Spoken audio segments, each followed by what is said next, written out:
CBS News legal analyst Jack Ford, good morning. Good to see you, Harry. This is very touchy stuff for him to say, or at least as long as we're reporting that he is saying to authorities there was some sort of sexual contact. There was not sexual assault.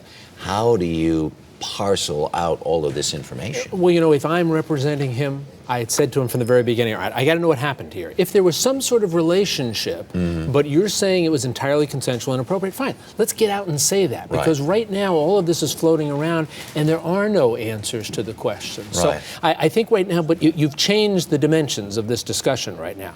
Because you're not saying, it never happened, I wasn't near her. You're saying, here's what happened. From my perspective, there was something there. I'm saying it wasn't criminal. She's saying, oh, no, it was much more than what you're talking about here. So much of this ends up being about the credibility of the person who has been allegedly assaulted. She went straight to the authorities, right?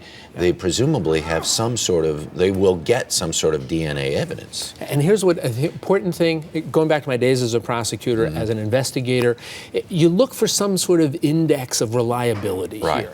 And traditionally what happens is if you have a victim who goes right to the police and says, this is what happened to me, this is terrible, I didn't agree to this, this was a crime, investigators say that helps them.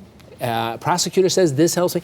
And most importantly, if this ever goes to trial, we don't know if it will. We don't know what happened here. This is very early. Exactly. But if it ever goes to trial, that's important to jurors, because jurors will say to themselves, if something happened to me, if I was a victim, first thing I'm going to do is go to the police. So it can be very helpful there. We may be putting the cart before the horse, but assume they have some sort of DNA evidence that the prosecutors do.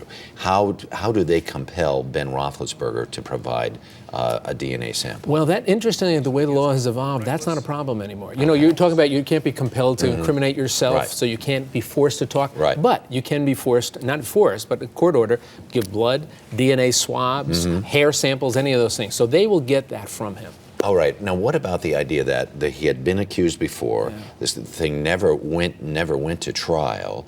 That's still pending in civil court. Would the knowledge of that be admissible in court if this went to prosecution? That's what's really interesting. Because again, if it ever gets that far, and we don't know if it will, but if it does, most people would think, well, if I'm a juror, first thing I want to know is, has he done something like this before? And that's sort of common sense, right?